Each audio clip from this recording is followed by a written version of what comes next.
Olá, queridas irmãs, queridos irmãos, como é bom voltar à sua casa, ao seu pensamento, ao seu sentimento, porque nós estamos começando uma sequência de programas muito interessantes. Nós falamos no final do programa da semana passada que nós iríamos começar a abordar as questões do que acontece com o espírito depois que ele vive na matéria. O que acontece, que efeitos a vida física tem na alma. E isso é muito útil, porque você sabe que vivendo diferente terá efeitos diferentes. Quando você entende como funciona esse mecanismo, você sabe escolher melhor. E é isso que nós queremos que você, a partir do programa de hoje, medite. Você já ouviu falar naquele título, Nosso Lar, não é? Um filme, foi veiculado nos nossos cinemas há poucos anos. Muita gente assistiu, foi um recorde de bilheteria por se tratar de um filme espírita. Ele se baseava no livro Nosso Lar. E nós vamos apresentar para você, a partir de hoje, o programa que nós produzimos para a TV Mundo Maior, uma TV espírita, que estuda a obra de André Luiz. E nós já estudamos todos os capítulos do livro Nosso Lar, um por um. Nós vamos lendo e vamos explicando. O projeto Imagem nos ajuda com as imagens daquelas cenas principais. E a partir do programa de hoje, nós estaremos trabalhando o livro Nosso Lar, pelo menos nos seus primeiros capítulos. Você poderá assisti-los, você poderá ter o livro com você, você poderá ir atrás. Vejam só, aqui nós começamos a ver algumas imagens aqui na nossa TV que vão ilustrar aquilo que você vai ler, aquilo que nós estaremos comentando. Então, no programa de hoje, vamos começar no primeiro capítulo, nas zonas inferiores. Você vê aqui, olha, que André Luiz está passando por situações difíceis, vai ser ajudado, vai ser amparado, mas ele precisa encontrar-se consigo mesmo. Ele não sabe o que faz, ele não sabe por que está ali. Por que é uma zona difícil, uma zona sofrida? Porque ele viveu uma vida normal. Ele era uma pessoa comum, como a maior parte das pessoas se julga. Eu não fiz mal para ninguém, eu cuidei dos meus filhos, eu trabalhei, ganhei o meu dinheiro. E aí? Então, como é que você pode trabalhar essas temáticas enquanto você está na vida física? Porque tudo que nós vamos fazer vai ter consequências. O livro Nosso Lar é muito útil porque ele nos dá esta visão. Foi uma obra escrita através do médium Francisco Cândido Xavier com a finalidade de esclarecer o leitor sobre as dinâmicas que se interpenetram entre aquilo que fazemos na vida física e aquilo que vamos encontrar por efeito de nossas ações, de nossos pensamentos, sentimentos na vida espiritual. E não vai ter ninguém aqui na Terra que não vai ter que voltar, não é? Não importa de que religião seja a pessoa. Todos nós que viemos já sabemos que temos carimbada a passagem de volta. Por isso, mesmo que você não acredite no espiritismo, pelo menos é bom saber, você não acha? Se você souber, você terá, eu não acredito muito nisso, mas e se for verdade? Porque na doutrina espírita, e isso é que é bonito, os amigos espirituais, eles voltam para nos contar. Eles relatam como foi a experiência que tiveram, é o que faz André Luiz. E André Luiz não era espírita, sabia disso? André Luiz nos conta, era médico, era um pesquisador, era uma pessoa devotada ao estudo. Tanto que ele nos traz exatamente esta visão científica, essa visão clara, essa visão lógica, explicando os mecanismos da vida espiritual. Eu pensava que a gente chegava lá, dormia o tempo todo. Pode ser. A sua crença talvez possa dizer isso a você. Mas os espíritos, eles estão vindo para nos dizer que não é assim que funciona. Para os que acreditam nisso, vão passar um mau pedaço do lado de lá. Mas é a crença deles. Mas quando você entende o mecanismo, aí sim, aí você sabe agir. Por isso, nós queremos que você, que nos assiste, preste atenção. Pegue o livro Nosso Lar. Se você não tem, pegue emprestado ou compre em alguma livraria. Se você não tem dinheiro, entre na internet e copie o livro. Está lá disponível em muitos sites. Você tem acesso ao livro Nosso Lar gratuitamente. E aí você vai começar a ler junto comigo. Nós vamos estudar capítulo por capítulo. Os capítulos são curtos, não é uma coisa chata, uma coisa cansativa, não. E eles são muito instrutivos. É isso que nós vamos começar no programa de hoje. Alimento para a alma. Nós já vimos bastante coisa sobre o alimento para o corpo. Agrotóxico, transgênico, como que a gente é induzido a fazer as coisas. Nós agora queremos que você abasteça sua alma. Então prepare-se. Ao longo de alguns programas, nós vamos estar lendo e comentando este livro maravilhoso, o livro Nosso Lar. Muito melhor do que o filme, que já foi muito bom. Imagina isso. As informações contidas pela psicografia de Chico Xavier, naquilo que André Luiz nos ensina, nesse livro, elas são fundamentais para ajudar a abrir a nossa mente. Com isso, queremos que você se deleite, você se abasteça, você entenda como é rica a bondade divina ao nos conceder chances sobre chances, espíritos amigos que nos amam, que querem nos reerguer, que vão nos buscar nas regiões escuras. Puxa vida, nas zonas inferiores vai começar. Não tenha medo, mas fique atento. O nosso problema não é o que vai acontecer depois da morte. Não, nosso problema é o que acontece agora, antes de morrer. Porque do que a gente fizer agora antes de morrer, durante a vida, é que vai decorrer o que vem depois. Tá bom? Nosso programa vai começar então com o livro Nosso Lar. Você vai encontrar o espírito da letra no nosso site Mensagem Fraternal com todas essas informações e com os 52 capítulos. Basta entrar no nosso site, lá estão todos disponíveis. Mas agora, Nosso Lar, nas zonas inferiores, vai começar. Eu agradeço o seu carinho e espero que você desfrute disto. Muito obrigado e muita paz.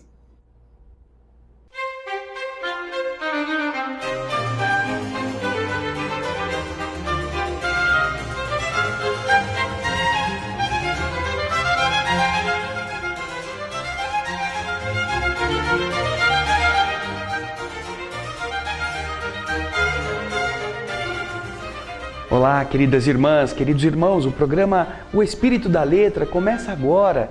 Aquele programa que você já está acostumado a assistir, falando sobre a obra de André Luiz, analisando esta obra muito importante na doutrina espírita. E hoje, especificamente, dando sequência ao livro Nosso Lar, nós estaremos tratando do primeiro capítulo. O primeiro capítulo, nas zonas inferiores, faz o leitor ter uma visão do que acontece com o espírito. É claro que muitas vezes as pessoas estarão preocupadas: qual vai ser o meu destino? Nós temos aquela tradição religiosa, não é? Do céu e do inferno, ou vamos ficar dormindo, ou vamos ficar num ambiente desconhecido, assim, como se estivéssemos no limbo ou em alguma região de agruras. Essas visões antigas, elas permeiam o imaginário das pessoas. E por causa disto, é que o mundo espiritual procurou trazer ao leitor, e agora você, telespectador, não é?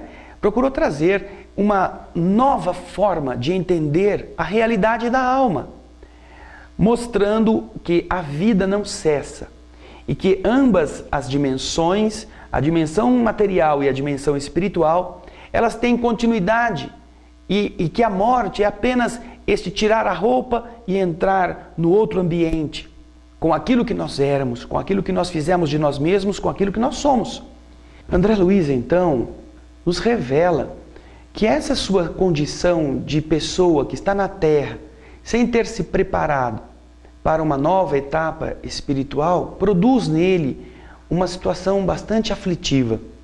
Ele conta que para a região onde ele foi, nada do que ele possuiu de bem pôde lhe fazer algo de positivo, construtivo na sua etapa evolutiva ali. Fala de uma região escura, pardacenta, nebulosa, mas que não se compara com o inferno das tradições teológicas. Ele não tem Satanás, não tem tridente, não tem enxofre. É uma região de sofrimento, porque não é só ele que está ali. Ele foge. Tem almas, espíritos que são grotescos, que o atormentam. Às vezes ele consegue dormir, mas muito pouco, porque logo ele é acordado. Ele grita, grita, às vezes feito um desesperado e o seu grito cai no vazio. Outras vezes ele escuta lamentos piores do que os dele, de outros espíritos que ele diz que podem ser gente louca. Não é possível. Ele se surpreende. Parece que ele está assim, num sonho mau, mas ele sabe que já não está mais no corpo físico. Ele mesmo confessa. Ele respira, veja só. Ele sente medo, ele chora, as lágrimas escorrem, mas ele sabe que não está na carne. O corpo que antes respirava, que chorava, está morto, mas ele continua com essas sensações. O seu cabelo está eriçado, a sua roupa está se desarranjando e ele tem que fugir, ele tem este esforço constante que o impele para frente. Ele quer saber minha vida, onde está minha esposa, minha família, meus filhos, o que será deles? E mesmo assim, nada disto, nada dessas cogitações modifica a realidade em que ele se encontra. Ele então reconhece, depois de ter estado ali por uma grande quantidade de anos, ele reconhece que ele não havia se preparado para passar pela aduana que transforma a vida física e que faz o espírito continuar vivendo numa outra dimensão. Ele havia vivido confortavelmente, como nós já falamos. Seus pais foram muito generosos com ele. Você verá no nosso bloco da sala de leitura, logo a seguir, que ele também faz uma advertência aos pais. Muitos dos quais ainda hoje, ou até mais hoje do que antes, estão sempre querendo fornecer, são abastecedores ao invés de serem formadores. São aqueles que dão coisas, que dão conforto, que dão do bom e do melhor, como se isso fosse o suficiente. E se omitem em ensinar as crianças a serem espíritos responsáveis. Ele então vê os seus pais como aqueles amigos que deram tudo para ele sem exigir nenhum esforço e que isto produziu nele um amolecimento das fibras que buscassem o entendimento espiritual na realidade do depois da morte. E hoje é muito comum nós também percebermos a irresponsabilidade com a desculpa de muito amar, educando ou deseducando almas tenras que precisariam ouvir a respeito de Deus, ouvir a respeito de valores morais, ser disciplinados em processos de contenção das suas vontades, ao contrário, sendo postos para tudo fazerem, sendo deixados à mercê dessas filosofias imediatistas, como ele mesmo fala. Ele foi fruto do imediatismo, guardou a família só para ele, não deixava ninguém se acercar, era dono das pessoas, tomava conta de tudo e esqueceu de que isto não iria ajudá-lo do lado de lá da vida. Este primeiro capítulo é muito interessante e muito revelador. Sobretudo porque também você verá na nossa sala de leitura as imagens do projeto Imagem, ou pelo menos uma delas, a primeira, através da qual, também com desenhos, respeitando a descrição que André Luiz faz, você vai ter uma ideia de qual é o ambiente a que André Luiz se refere. Obra esta, Nosso Lar, que está representada em imagens do projeto Imagem no site que você está vendo aí. Você estará podendo encontrá-la, podendo inclusive informar-se como adquiri-la. O projeto Imagem do nosso companheiro Américo Sucena estará nos ajudando na visualização de certas passagens do livro Nosso Lar. Então, no próximo bloco, sala de leitura, você já fez a sua? Já começou a cuidar de um cantinho lá para você ter prazer? Discipline um horário para que você leia. Meia hora por dia, meia hora por semana, não importa, mas faça isso, porque ler é um dos prazeres da alma. A nossa sala de leitura vai abordar, no programa de hoje, o primeiro capítulo do livro Nosso Lar. Procure o livro, pegue-o agora, vamos acompanhar alguns trechos deste primeiro capítulo juntos. A leitura é enriquecedora porque ela nos ajuda a prestar atenção, a aprofundar aquilo que você está escutando. Por isso que é bom você também ler junto conosco. Vamos então ao capítulo 1, cujo título é Nas Zonas Inferiores. Diz André Luiz: eu guardava a impressão de haver perdido a ideia de tempo. A noção de espaço esvaíra-se-me de há muito. Ele não sabia onde estava, não sabia quanto tempo tinha passado. Estava convicto de não mais pertencer ao número dos encarnados no mundo. Ele sabia que tinha morrido. E, no entanto, meus pulmões respiravam a longos haustos. Ele inspirava longamente, ele preenchia os seus pulmões de ar. Veja só que coisa interessante. Olha que revelação já inicial. Ele, como espírito, respirava. O pulmão dele distendia, contraía. Algo que para ele era espantoso. Desde quando, pergunta ele, eu me tornara joguete das forças invisíveis? Impossível esclarecer, não sei dizer. Na verdade, sentia-me amargurado duende nas grades escuras do horror. Cabelos eriçados, arrepiados, não é? Coração aos saltos, medo terrível tomando conta de mim. Muitas vezes gritei como um louco, implorei piedade e clamei contra o doloroso desânimo que me subjugava o espírito. Mas, quando o silêncio implacável não me absorvia a voz estentórica, a voz gritada, esganiçada, a voz alta, lamentos mais comovedores do que os meus, respondiam-me aos clamores. Outras vozes também gritavam naquele ambiente. Aí ele continua dizendo que se não eram as vozes, ele ouvia gargalhadas sinistras que rasgavam a quietude. Algum companheiro desconhecido estaria, segundo ele mesmo está supondo, prisioneiro da loucura. Alguém estava maluco para gritar daquele jeito naquele ambiente. Formas diabólicas, e vejam, ele não está falando que é o inferno, hein? Ele não está dizendo que se trata daquele ambiente trevoso, não. Mas as formas que havia naquela região lembravam a ele aquelas figuras diabólicas. Rostos alvares, rostos esbranquiçados, expressões animalescas surgiam de quando em quando e agravavam-me o assombro.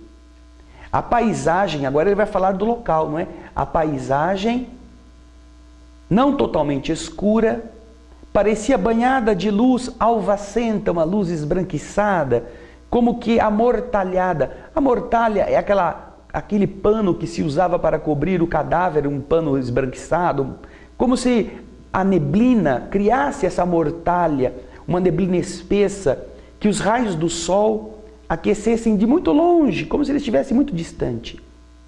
E ele prosseguia essa estranha viagem, conta André Luiz.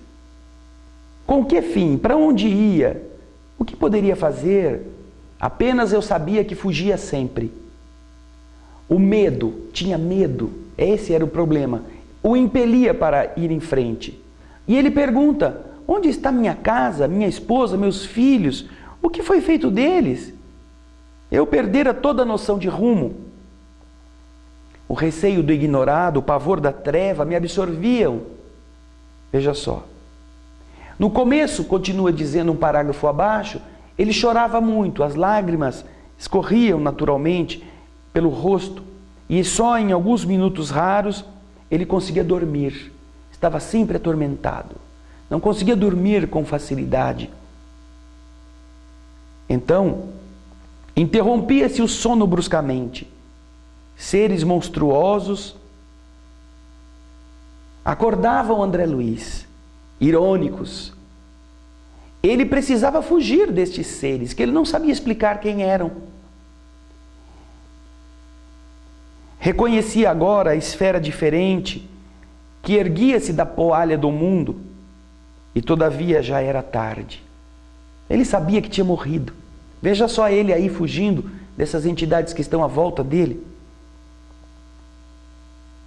Em momento algum, para mim, o problema religioso surgiu tão profundo aos meus olhos. Os princípios puramente filosóficos, políticos e científicos agora pareciam-me extremamente secundários para a vida humana. Significavam, a meu ver, valioso patrimônio nos planos da terra, mas era importante reconhecer que a humanidade não se constitui de gerações transitórias, e sim de espíritos eternos, a caminho de gloriosa destinação. Verificava que alguma coisa permanecia acima de toda cogitação meramente intelectual. Esse algo é a fé, manifestação divina ao homem. E, entretanto, essas cogitações surgiam muito tarde. André Luiz não havia sido um homem que buscou na fé, enquanto encarnado, o amparo, o entendimento das coisas divinas. E agora, vocês estão vendo, ele está numa situação bastante difícil. Repetimos, não é o inferno, mas é algo que está cobrando o preço da indiferença que André Luiz viveu na terra em relação às coisas de Deus. Não porque não tivesse uma crença, ele tinha uma crença, mas porque, como disse Emmanuel na sua mensagem, mais do que doutrina, mais do que espiritualismo, nós precisamos de espiritualidade. Vamos continuar agora no trecho final, o primeiro capítulo. Vamos procurar dissecá-lo. André Luiz, então, está dizendo que estava já entendendo a sua condição de espírito e que não tinha se debruçado sobre as coisas da espiritualidade. Em verdade, diz ele, não fora um criminoso no meu próprio conceito. Não havia sido uma pessoa má, um bandido. A filosofia do imediatismo, porém, me havia absorvido. Só queria saber das coisas para o agora, só queria viver para o momento, só queria construir seus sonhos para aquele instante. A existência terrestre que a morte transformara não fora assinalada de lances diferentes da craveira comum, de lances diferentes da vida comum de todo mundo. Ele fora igual a todo mundo. Filho de pais talvez excessivamente generosos, e aí pais e mães, vejam o quanto custa ao filho ter sido criado sem uma base de entendimento das leis do universo.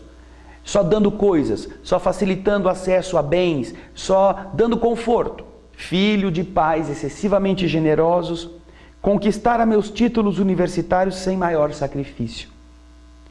Compartilhar os vícios da mocidade do meu tempo. Organizar o lar, conseguir filhos, perseguir as situações estáveis que garantissem a tranquilidade econômica do meu grupo familiar. O que nós todos fazemos, não é? Algo que, de verdade, não é criticável, não é errado. Mas, examinando atentamente a mim mesmo, continua André Luiz, algo me fazia experimentar a noção de tempo perdido. Com a silenciosa acusação da minha consciência, que dizia isso para mim, por que você não procura coisas mais sólidas para embasar a sua vivência, o seu crescimento como espírito? Habitara a terra, gozara-lhe os bens, colhera as bênçãos da vida, mas não lhe retribuíra praticamente nada deste débito enorme. Havia recebido muito da vida e não havia dado à vida o que eu podia, nem aprendido com ela. Tivera pais, cuja generosidade e sacrifício por mim nunca eu avaliei. Esposa e filhos, que eu prendera ferozmente nas teias rijas do egoísmo, coisa que muita gente continua fazendo. Sou dono das pessoas, sou dono das coisas, eu dirijo, eu comando. Possuíra um lar que eu fechei a todos os que palmilhavam o deserto da angústia. Nenhum estranho, nenhum desconhecido poderia ser abrigado, ser amparado pelo meu conceito de família que eu defendia com unhas e dentes. André fala isto. Tudo isto vítima, tudo isto produzido pelo egoísmo, né? Destruidor. Deliciara-me com os júbilos da família, esquecido de estender essa bênção divina à imensa família humana, surdo aos mais simples deveres de fraternidade. Enfim, diz André, terminando o primeiro capítulo, como a flor de estufa não suportava agora o clima das realidades eternas, não desenvolvera os germes divinos que o Senhor da vida colocara em minha alma, sufocara-os ao invés de deixá-los crescer, sufocara-os criminosamente no desejo incontido do bem-estar, não adestrara os órgãos para a vida nova. Era justo, pois, que nessa vida nova eu despertasse como um aleijado, que, restituído ao rio da eternidade, não pudesse acompanhar, senão obrigado, a carreira incessante das águas, sendo arrastado por elas. Ou como um mendigo infeliz que, exausto em pleno deserto, perambula, caminha à mercê de impetuosos tufões. E agora, o parágrafo final, que é uma exortação para todos nós, que fazemos as mesmas coisas que ele fazia, porque André Luiz não era diferente do que nós somos, em casa, no trabalho, nas nossas relações. Ó amigos da terra, fala André Luiz, quantos de vós podereis evitar o caminho da amargura com o preparo dos campos interiores do coração? Quantos de vós? Acendei vossas luzes antes de atravessar a grande sombra. Buscai a verdade antes que a verdade vos surpreenda. Suai agora, para não chorardes depois. E com esta exortação, André Luiz nos está convidando a não passar por aquilo que ele passou. Que beleza a solidariedade dos espíritos com os encarnados, não é? Vida criando vida. Ele padeceu, ele enfrentou estes tormentos e nos está contando que é possível evitá-los se nós mudarmos o foco, se começarmos a procurar coisas que perdurem nos dois lados da vida. Porque se nós colocamos nosso foco sobre a matéria é transitória, a matéria se desagrega, a matéria acaba. E aquilo que não acaba, que não depende da matéria, nos surpreenderá depois. E nós estaremos do lado de lá como pessoas despreparadas, que fomos fazer uma viagem para a qual nós sabíamos que estaríamos sendo levados, mas sem carregar nenhuma bagagem. Chegamos do lado de lá sem roupa, sem sapato, sem agasalho, sem aquilo que é necessário para estar lá.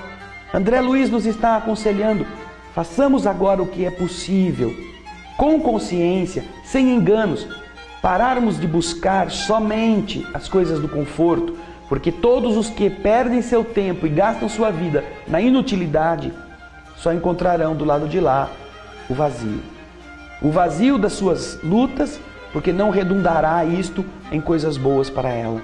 Não que nós tenhamos que sofrer por gosto, tenhamos que procurar a flagelação, mas que nós devamos, junto ao desejo de crescer, de aprender, de ter conforto, procurar as coisas indestrutíveis da alma, antes que sejamos surpreendidos por uma situação difícil, que não é o inferno não, mas é algo que nós deixamos de fazer, que vem tocar em nós agora, cobrando da nossa inércia aquilo que nos pertence, o nada. Este nada de dor, de perseguição, de medo. Este nada que André Luiz, no primeiro capítulo, está colocando para que a gente aprenda. Obrigado pela sua presença. Esperamos você no próximo, O Espírito da Letra. Leia os próximos capítulos, vai se preparando, hein? Semana que vem tem muito mais. Um grande abraço e muita paz.